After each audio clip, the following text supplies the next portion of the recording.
parita. Il n'y a pas la parité, là, carrément. Là, c'est beaucoup plus bien. de... Enfin, c'est bien. Mais c'est le sens inverse, là, c'est bien. Alors, j'ai le grand plaisir donc, de vous présenter l'équipe de l'Innocent. Donc, vous avez Anne-Dominique Toussaint, la productrice.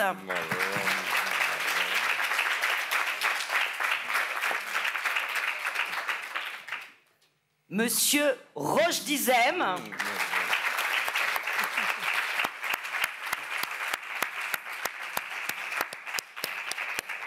La merveilleuse Anouk Grimbert.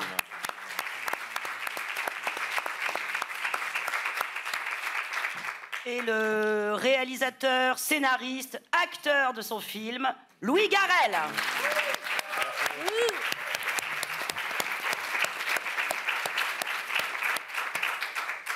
Alors bien sûr, vous levez la main quand vous voulez poser une question. Je pose la première question traditionnelle pour lancer. Louis Garrel bavarde. Pardon, excusez-moi. Donc, je vais commencer par vous, Louis. Si j'essaye de résumer, est-ce que vous avez voulu faire un marivaudage policier? Non, c'est-à-dire que... Non, plus... en quelque sorte, mais il fallait que, comme je savais que le film allait être un film dit de braquage, le problème, c'est qu'on entre tout de suite en rivalité avec les films américains. Et donc je ne voulais absolument pas rentrer en rivalité avec les films américains ou faire semblant de faire un faux film américain parce qu'on n'a pas les armes, on n'a pas le savoir-faire. Donc j'ai dit il faut que ça soit un film de braquage du Poitou-Charentes presque, c'est-à-dire il faut que ça soit un truc du terroir, il faut que ça soit un truc bien de chez nous. Parce que ça c'est une leçon que j'ai reçue on va parler de ce que vous connaissez. Et donc comme Marivaux est à mon avis un des plus grands écrivains français, je me suis dit tiens, un marivaudage, pas au sens de les amants, parce que ça c'est pas le marivaudage, les amants qui vont qui se cachent dans le placard, ça c'est la comédie de boulevard. Le marivaudage et le film de braquage, ça fait une alliance qui à mon avis est bien de chez nous. Voilà. Et c'est pour ça que j'ai voulu mettre aussi par exemple beaucoup de chansons françaises, parce que par exemple quand je vais voir un film italien et que la bande sonore est américaine, je suis complètement déprimé parce que je me dis mais genre, mettez-moi des chansons italiennes. Donc là, c'est à la fois pour faire plaisir à mes compatriotes et aussi pour faire tout bêtement donner le sentiment de... Je sais pas, un film, c'est la somme d'une culture, je sais pas, je suis très chauvin, vous avez vu ça, c'est... Ouais, c'est bien. Voilà. Mais, et la chanson... Je crois que c'est la condition aussi Ouais, voilà, pardon, excusez-moi. allez-y. Non, ça va, j'ai fini de parler. Non, parce que sur la chanson française, c'était François Truffaut lui-même qui disait que la chanson populaire... c'était ce qui réunissait tout le monde, enfin les grandes chansons d'amour. Et là, donc, vous y êtes allé sur les grandes chansons d'amour. Le registre de variété, j'ai mis longtemps à faire mon coming out là-dessus. Je n'écoute que de la variété. Tous mes amis ont honte parfois de certaines chansons de variété que j'écoute, mais c'est vraiment le registre vers lequel je me tourne tout le temps. Et donc je me suis dit, tiens, pourquoi la variété est si géniale? C'est parce qu'elle parle à tout le monde. Il y a un côté accessible à tous et tout le monde a l'impression que la chanson a été écrite pour soi. Donc le film, il faut qu'il ait ce côté-là, il faut qu'il soit comme une chanson de variété, quoi, qui joue en permanence et qui raconte, d'un point de vue sentimental évidemment, il doit avoir l'air de raconter la vie de tout le monde pour pas qu'il soit un film anecdotique sur une chose anecdotique, puisque le film est un peu autobiographique d'une certaine manière. Mais il faut qu'il joue avec les registres de cinéma que tout le monde connaît et que les gens puissent s'amuser avec, quoi, voilà, pour faire un film, je sais pas, disons, populaire au sens de tout le monde, quoi, qu'il soit pas fermé sur lui-même. Alors, je sais qu'il y a une question. Mademoiselle, oui, c'est ça. Bonjour, Margot Costa pour Radio Campus Montpellier. Déjà, je voulais vous féliciter pour ce film, c'était vraiment un très très bon moment.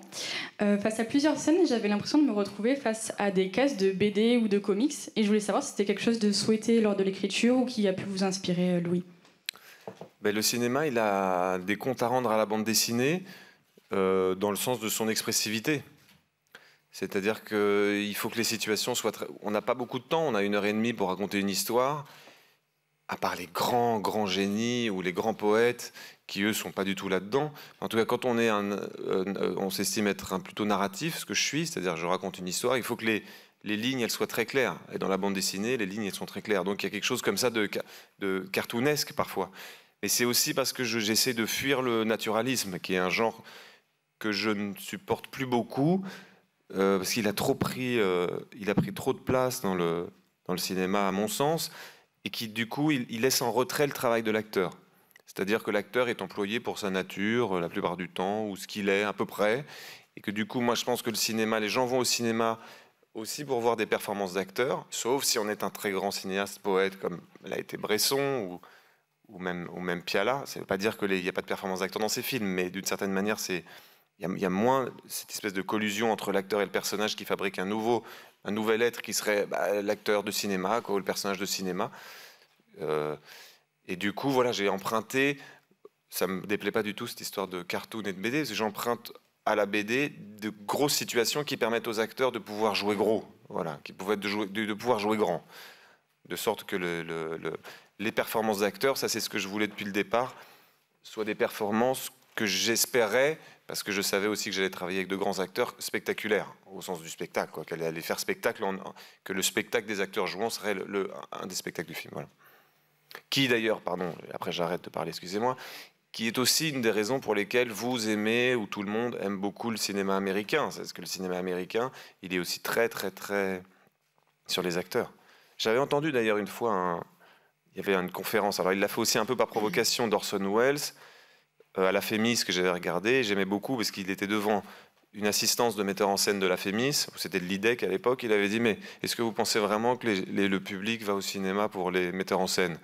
Il y a peut-être que Hitchcock qui fait rentrer des spectateurs dans la salle sur son nom. La plupart du temps, ils vont tous voir des acteurs, le public. Voilà. C'est très réactionnaire ce que je dis, mais je crois un peu. Voilà. Je crois qu'il y a une autre question qui était... Oui. Hi, good morning, Virginia Massadaraj. Bonjour.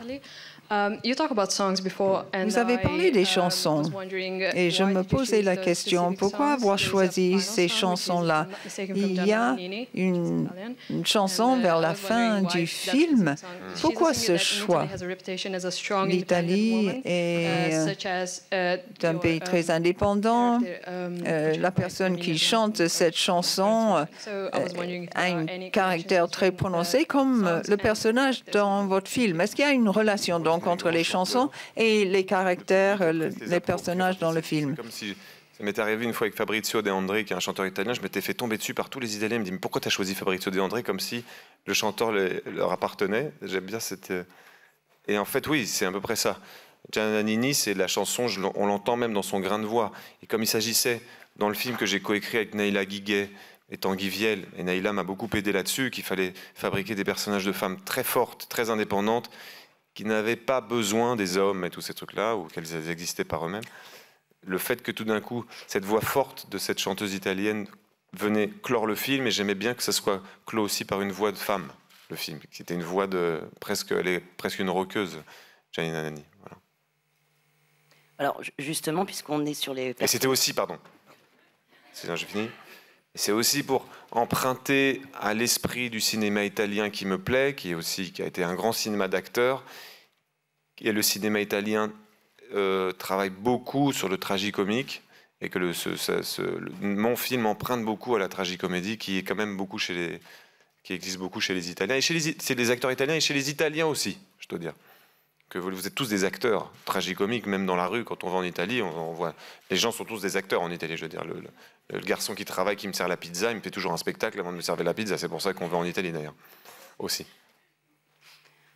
Je crois que... Oui. Bonjour, Jérôme Romain de Jet FM à Nantes.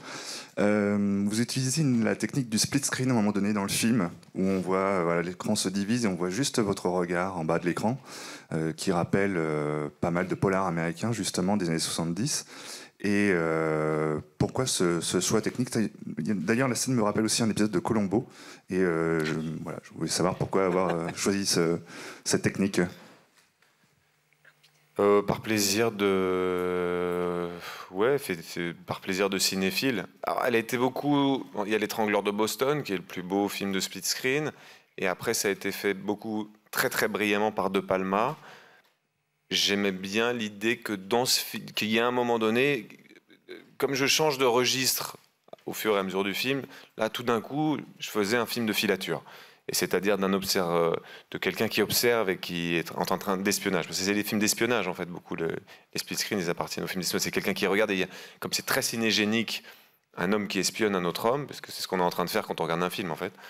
Et donc c'est une mise en abîme du spectateur avec avec le film lui-même, tout d'un coup, c'est apparu. Après, je ne peux pas le théoriser à l'infini, mais c'est juste un plaisir pur de cinéma, d'artificialité au cinéma. Voilà. Ça, je pense que...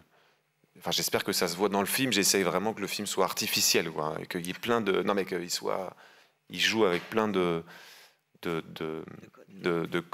codes et aussi de trucs du cinéma qui n'existent pas dans les autres arts. C'est comme la voix off, par exemple, appartient complètement au cinéma. Ça m'est déjà arrivé d'en faire un film et de jouer avec la voix off. Le split screen, ça n'existe pas dans d'autres... on ne peut pas le faire vraiment au théâtre, quoi. On peut le faire qu'au cinéma. Moi, je voudrais rebondir sur le fait des personnages. Enfin, ces personnages vraiment qui ne sont pas naturalistes, qui sont vraiment écrits et tout. Et personnages de femmes fortes. Alors, Anouk a fait une petite grimace quand vous avez dit des femmes qui n'ont pas besoin des hommes. Enfin, vas-y. Mais c'est vraiment un personnage d'amoureuse absolument magnifique. C'est un cadeau quand on reçoit un scénario pareil, enfin un rôle pareil. Ah oui. Ah oui, elle est si vivante, si libre et si solaire. Enfin, Rushdie qui joue mon amoureux, on a l'impression qu'il m'éclaire de l'intérieur, qui me met en vie. Et moi, en plus, j'ai plutôt l'habitude de jouer des femmes chagrins. Je sais pas pourquoi, parce que je suis de bonne humeur plutôt. Et là, pour la première fois, il y a un metteur en scène qui a vu le soleil que j'avais dedans et qui a tiré le fil comme ça.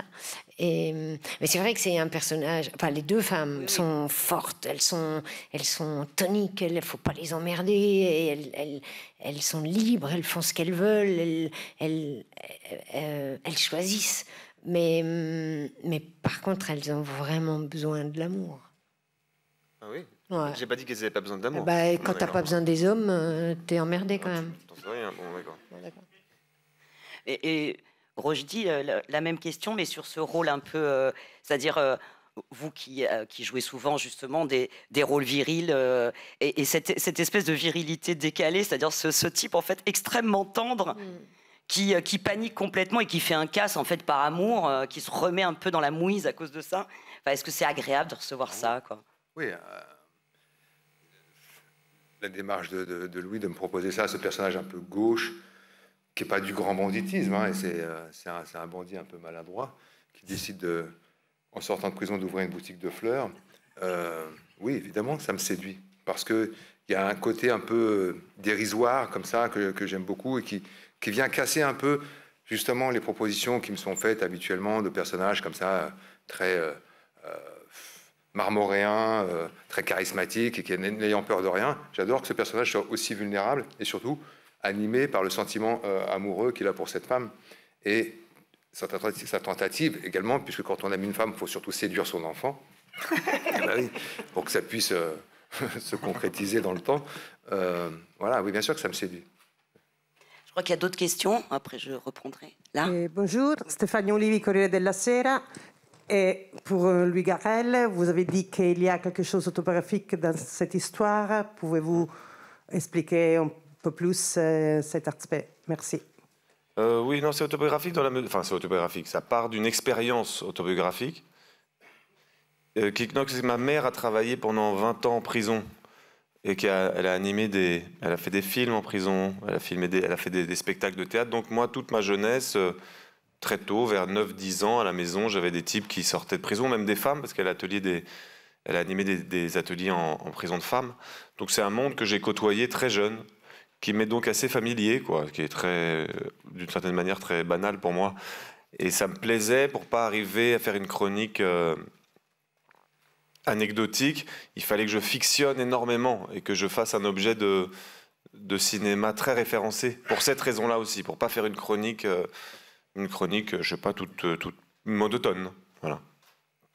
Mais c'est bizarre parce que tout d'un coup, je me suis dit, quand vous écrivez un film et que vous sentez bien que les acteurs se saisissent des personnages, un acteur, il travaille pas avec une mémoire qui lui appartient pas, il travaille avec sa mémoire. Donc d'une certaine manière, le film est autobiographique chez tout le monde, parce qu'en fait, ils ont été obligés de travailler avec leurs sentiments ou avec leurs émotions et même leur mémoire. Ouais, effectivement. Donc finalement, quand je trouve que les personnages sont réussis, ils deviennent autobiographiques chez chacun, quoi. Une autre, oui. Bonjour. I will go in English, okay? So I would have two quick questions for you. 2 ou 3 questions. First one, I would like to ask you. D'abord, c'est votre 4e film. Feature. How do you feel in which part is more comfortable for you, like being actor? Vous vous sentez mieux en tant qu'acteur ou en tant que réalisateur? Est-ce que c'est une question de défi quand vous êtes derrière la caméra? Que ressentez-vous? Est-ce que votre attitude a changé envers les acteurs quand vous avez commencé à créer des films vous-même? Vous avez parlé du cinéma italien.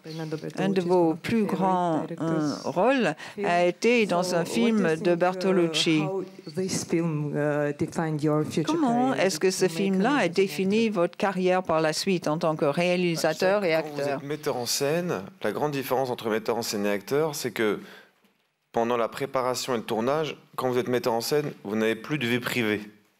Plus du tout. Pendant 4 mois, votre vie privée, elle est réduite à 0. Et acteur, non, elle continue. Donc ce seraient les deux différences principales. Et après, c'est pas une question de préférence ou pas de préférence, c'est 2 métiers qui sont très très différents. Il se trouve que quand je mets en scène un film, dans les 4 films que j'ai faits, je joue dans le film. C'est aussi parce que je pense à, je sais pas, à Roll Lloyd, ou des gens comme ça qui ont fait les deux, ou j'en sais pas, ou même Pierre Etex, ou si je citerai pas Charlie Chaplin parce que ça paraîtrait complètement prétentieux, mais ou même pour parler de chez vous, Nanni Moretti, j'aime bien le jeu que produit un film réalisé et interprété par la même personne chez le spectateur. C'est-à-dire, à un moment donné, ils se perdent aussi avec l'idée qu'ils ne savent plus qui raconte le film. Est-ce que celui qui raconte le film est dans l'écran, il l'oublie, puis après il dit « Ah non, mais c'est vrai que c'est lui qui raconte le film ». Je sais pas, ce jeu-là me plaît beaucoup. Sur mon futur de truc, j'en sais fiche rien, mais ce qui est sûr, c'est que je continue à vraiment beaucoup aimer jouer pour les autres. Et je peux pas dire qu'il y a un métier que je préfère, c'est comme 2 choses complètement différentes. Peut-être c'est moins... ça c'était Mastroianni qui avait dit ça dans une interview à Bouillon de Culture, je me souviens, qui dit « Les acteurs ont 5 ans. Ils ont 5 ans sur un plateau, il faut tout leur passer, leur caprice, il faut s'occuper d'eux comme des enfants. Quand on est metteur en scène, on peut pas vraiment... On doit avoir 70 ans, quoi. On doit vraiment canaliser l'énergie de tout le monde. C'est autre chose, c'est un autre rapport aux gens sur un plateau de cinéma, étrangement. Et je pourrais pas dire est-ce qu'il y en a un qui me plaît plus, les deux sont très agréables. Mais c'était vraiment fascinant du matin au soir de le voir passer d'acteur à metteur en scène, acteur à metteur en scène, à directeur d'acteur, à jouer avec vous comme ça. Et c'était incroyable, incroyable. Il est comme un poisson dans l'eau, un dauphin, et il est totalement acteur et totalement metteur en scène en même temps. Et je sais même pas comment... Des fois, on joue avec lui, l'acteur vous regarde pas, mais le metteur en scène vous dirige. Et il sait tout ce qui se passe sur votre visage alors qu'il vous regardait pas. Et puis tout ça avec une gentillesse et un humour. Et des fois, ça chie, il te dit... Mais il y a une telle confiance. On travaille avec lui dans une telle confiance que moi j'ai jamais connu en 40 ans. Oh bah dis donc. C'est vrai que, non, mais je ne sais pas pour vous deux ce que ça vous fait, mais c'est vrai qu'il y a aussi 2 types de metteurs en scène. J'en ai l'expérience comme acteur. Il y a les metteurs en scène qui savent jouer et les metteurs en scène qui ne savent pas jouer. Et vraiment, j'ai travaillé avec des très bons metteurs en scène, mais ils ne savent pas très bien jouer, et d'autres qui savent jouer. C'est vrai que là, comme je suis aussi acteur et que mon défaut, quand je faisais aussi la mise en scène, c'était que je leur laissais pas assez d'espace quand je jouais avec eux, où ils avaient trop l'impression de voir un œil inquisiteur sur eux. Là, j'ai vraiment tenté de me faire oublier le metteur en scène, quoi, sur le plateau avec eux. Ça, c'est une des... Il y a un plan d'ailleurs très joli dans un des plus grands films du monde, qui est La règle du jeu, que j'adore, parce que c'est pas un défaut du film, mais je sais pas, il est très émouvant le plan. C'est Jean Renoir qui a fait La règle du jeu et qui joue un personnage dans son film. Et c'est juste la scène où l'autre personnage vient de se foutre dans le ravin par désespoir, et lui il sort, il l'engueule, lui dit « Oh, ça suffit !» Et en fait, on voit qu'il est metteur en scène, parce que quand on voit qu'il est metteur en scène, parce qu'il est en train de regarder l'autre acteur, il n'est pas du tout dans ce qu'il est en train de faire, mais ça donne un côté maladroit. Je sais pas pourquoi je vous raconte ça, c'est pas non plus très intéressant, mais non, mais c'est vrai qu'on étudie forcément quand on fait les deux, quand on est dans les 2 positions. En fait, on regarde beaucoup de films, par exemple les films d'Elia Suleiman. J'adore les regarder parce que on essaie toujours de voir comment est-ce qu'un metteur en scène qui interprète aussi les films, il travaille et tout ça. Moretti, par exemple, pour moi, c'est comme une sorte de maître. Parce qu'en plus, il n'est pas dans le naturalisme non plus, il est presque aussi dans le cartoon parfois. Je rebalançais sur la bande dessinée. Mais justement, puisque vous parliez de double, hein, puis cette notion de jeu, de double jeu, et donc de double position, en fait, c'est aussi un film sur c'est quoi jouer, c'est quoi mettre en scène, y compris ses propres sentiments. Enfin, il y a constamment des mises en abîme, il y a même des faux... le film commence sur une fausse piste, c'est-à-dire Roche Dizem justement en gangster habituel, et puis tout d'un coup, ce n'est pas ça. Il y a la scène absolument incroyable du resto-route où tout n'est que mise en abîme des sentiments et du jeu. Ça, c'était vraiment quelque chose sur lequel vous aviez envie de travailler. Oui. Et quand on me dit le jeu, tout ça, des acteurs, mais au fond, dans le réel, pour dire le maintenant, ça c'est une des leçons aussi de Marivaux, on commence toujours les choses comme un jeu. C'est-à-dire qu'on n'a pas forcément... Prenons le cas le plus basique de l'amour. On voit quelqu'un qui nous plaît. Je ne sais pas, il a un air qui nous plaît. On n'est pas encore amoureux de lui. On va faire semblant de lui envoyer un signe d'un sentiment qu'on aurait pour lui, mais pour voir si en face il répond. Et puis tout d'un coup, si l'autre en face répond, le sentiment qu'on était en train d'imiter d'amoureux, putain, en fait, il est en train de devenir réel parce que c'est une réponse. Donc en fait, cette chose-là de l'imitation du sentiment, ou en tout cas de l'expression fausse du sentiment qui déclenche un sentiment vrai, ce qui est quand même dans beaucoup de pièces de Marivaux, en fait, elle est visible dans la vie de tous les jours, tout le temps. C'est comme une rupture. Quand quelqu'un a envie de rompre avec l'autre, il fait un peu semblant de rompre au début, puis c'est comme un jeu, il joue un peu à la rupture. Puis au bout d'un moment donné, la rupture, elle arrive. Bah ça, cette chose-là, auquel on est confronté, nous, souvent, dans nos métiers, c'est-à-dire qu'on doit faire semblant de quelque chose et espérer être emporté par un sentiment qu'on dirait faux, mais au bout d'un moment, c'est un vrai sentiment quand on joue. On joue avec nos corps, on joue avec nos mains, et pourtant, il faut toujours avoir un... c'est ce qu'on apprend à l'école. C'est à toujours garder une distance, parce que ça peut devenir fou. D'ailleurs, moi, quand j'ai commencé le métier d'acteur, j'entendais toujours parler de cet acteur Dieudonné qui avait joué le Napoléon d'Abel Gance. On dit après le Napoléon d'Abel Gance, il a toujours cru qu'il était Napoléon. Moi, ça me faisait très très peur. Quand il y en a certains, on dit, il y a certains acteurs, ils se sont crus le rôle toute leur vie. Et moi, ça me foutait, j'avais des crises d'angoisse à l'école. Je me disais, mais merde, si un jour ça m'arrivait, tout d'un coup, je suis Richard III sur scène, je sors de scène, je suis encore Richard III, c'est très angoissant. Et donc, c'est sur cette idée-là du jeu qu'implique, enfin, l'investissement émotionnel qu'implique le jeu. Et de comment est-ce qu'on peut se perdre à l'intérieur d'une fausseté qui... Parce que tout d'un coup, c'est ça qui est fascinant, il y a tout d'un coup une vérité qui arrive dans un océan de choses fausses. Est-ce que c'est clair ce que je dis? Parce que, excusez-moi, parce que ça peut être un peu confus. Hein. Si, non, c'est très intelligent. Ah bon? Ah ouais. Ah bon, je ne sais pas non plus. Vraiment, elle a bien aimé le tournage, Anne Grimbert. Elle a bien aimé. Et alors, on a vu, enfin, j'imagine que vous aussi, on a vu hier le triomphe du film, quoi, avec des éclats de rire spontanés du public et même des applaudissements spontanés à certains moments burlesques ou comiques, ou à certaines répliques, à certaines de vos postures ou de celles de Noémie Merlan. Cette notion du comique. Parce que bon, c'est souvent effectivement un peu un cliché de dire ça, mais on dit que écrire une comédie et la réussir, c'est quand même l'enjeu absolu, que c'est très très difficile. Et c'est aussi sans doute aussi un enjeu à jouer. Enfin, cette notion du comique et réussir le comique.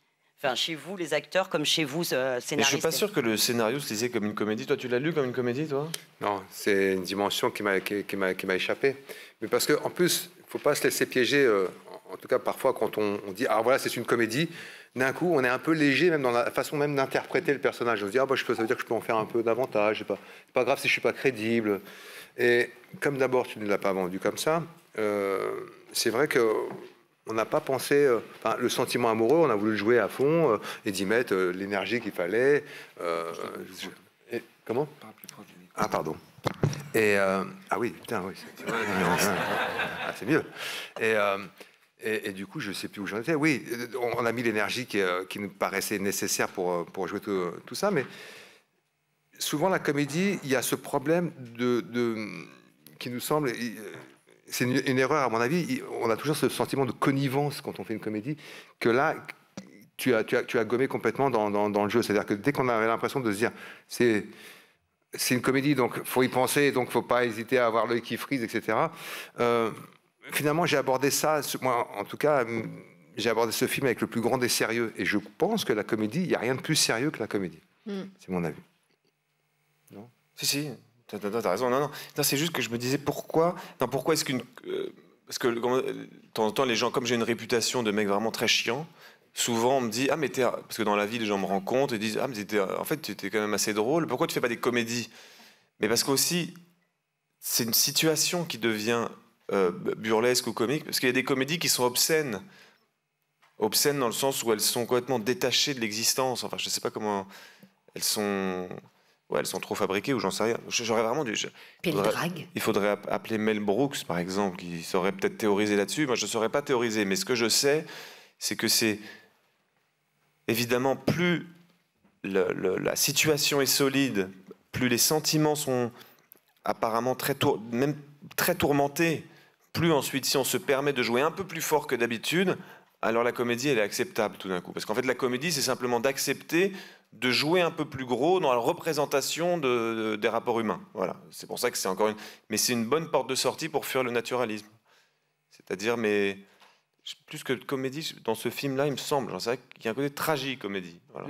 Voilà. Parce que, par exemple, c'est aussi pour ça que j'adore les... C'est un peu un cliché de le dire, parce que les acteurs les citent tout le temps, mais en fait, ils sont envieux de ces acteurs-là, de Gassman, de Tognazzi, de Sordi, c'est qu'ils sont arrivés à un tel point de vérité dans leur jeu qu'ils peuvent tous se permettre, ces acteurs-là. Ils peuvent se permettre des gestes très artificiels, mais en dessous, je ne sais pas pourquoi, ils ne seront jamais aussi vrais que quand ils sont artificiels, je ne sais pas. Parce qu'ils sont tragicomiques en dessous. Parce que les Italiens, je sais pas, moi j'aurais voulu naître italien, mais c'est comme ça, je n'ai pas pu naître à Turin ou à Milan ou à Rome, mais c'est comme ça. Mais je trouve que vous avez ça en vous dans l'expression de ce que c'est que d'être un homme. Je sais pas, c'est une manière de dire la vie est dérisoire et en même temps complètement tragique. Et en même temps, c'est l'accouplement de ces deux notions-là qui fait que c'est très drôle, quoi. Mais pour vos trois personnages, ce qui est beau aussi dans la différence entre tragique et comique, c'est qu'en fait, il y a différents niveaux de jeu, même dans les couples qui se composent.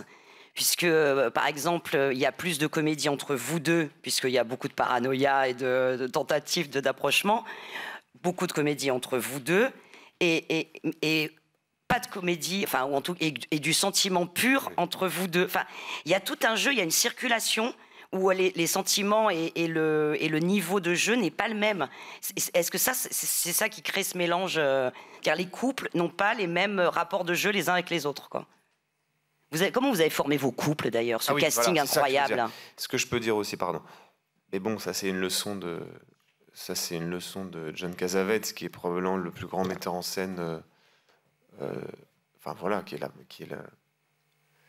que les acteurs. C'est aussi pour ça que le scénario, c'est sec un scénario. Enfin, à part si c'est un très grand écrivain ou un très grand poète qui écrit le scénario, il contient le monde. Mais mon scénario, moi, je ne suis pas un grand poète, je ne suis pas un grand scénariste. Quand tout d'un coup j'ai rencontré Rochdy Rochdy et Anouk, que je les ai vus ensemble, et en fait leur présence, chacun et chacune mise ensemble, ça racontait une nouvelle chose qui venait s'ajouter au personnage. Donc il y a une deuxième écriture, après l'écriture du scénario, qui est un plan presque, c'est la présence des acteurs. Et ce que leur couple raconte, parce que Rochdy raconte une chose seule, Anouk elle raconte une chose seule, et puis mis ensemble, tout d'un coup, alors ce qu'on pourrait appeler l'alchimie, j'en sais rien, mais l'alchimie c'est que tout d'un coup ça devient, il y a une croyance entre ces deux personnes parce qu'on imagine les raisons pour lesquelles ils s'aiment. Et on peut aussi imaginer les raisons pour lesquelles peut-être il y en a un qui aime plus l'autre, ou enfin tout d'un coup ça devient romanesque, quoi. Et donc c'est comme ça que j'ai choisi les acteurs, c'est pas individuellement, spécialement, c'est vraiment les mettant ensemble. Noémie c'était pareil, c'était Noémie et moi ensemble, comme j'essayais de fuir le danger de la comédie romantique, selon moi, qui est que il faut que j'arrive à faire oublier aux spectateurs que les deux vont finir ensemble. C'est quand même le danger de la comédie romantique, c'est que tout de suite on y pense. Il fallait que, comme Noémie et moi, on avait un côté frère-sœur, je me suis dit, ah oui, il y a un côté, ils vont pas penser qu'on va finir ensemble. Puis ensuite, il y a eu l'histoire du deuil commun. Mais... Donc c'est plutôt qu'individuellement, c'est les groupes ensemble qui... C'est comme ça que je choisis les acteurs. Je crois qu'il y a une question. Bonjour, Martin Lhomme pour le podcast Ex Duquere. Vous et le Festival de Cannes, c'est une longue histoire d'amour qui a encore de beaux jours devant elle. Qu'est-ce que vous avez ressenti quand on vous a annoncé que votre film serait au centre de la soirée anniversaire du Festival de Cannes? C'était une séance très particulière, j'imagine une émotion particulière? C'est-à-dire que je ne savais pas du tout à quoi allait ressembler cette cérémonie, mais c'est vrai qu'hier, quand tout d'un coup Thierry Frémaux a sorti un papier et qu'il a commencé à appeler des gens qui étaient assis dans la salle sur scène, il a commencé à appeler Guillermo del Toro, les frères Dardenne, des Américains, enfin, tout le monde est monté sur scène. Je me dis, mais qu'est-ce que c'est que ce truc bizarre? Je me suis dit, mais c'est un rêve ou quoi? Qu'est-ce que c'est bizarre? À un moment donné, je me suis dit, mais ça va être un cauchemar. Moi, j'arrive avec un film qui, à mon avis, quand même, a une forme de modestie. Quand même, il est modeste, le film, c'est pas un... Je me suis dit, à un moment donné, il va dire hey, Federico Fellini arrive aussi. Je me disais, tout le monde. Ah, François Truffaut qui descend, Pasolini qui sort de terre. Je me suis dit, mais c'est un truc affreux. C'était vraiment, franchement, d'une violence complètement... C'était abyssal. Et en plus de ça, c'est non seulement ça, c'est qu'il a fait monter tout le monde sur scène. Donc, il y en avait, mais 80. Et Joachim Trier, il y en avait partout. Gaël Garcia Bernal, ils étaient tous là. Je me suis dit, non, mais c'est pas possible.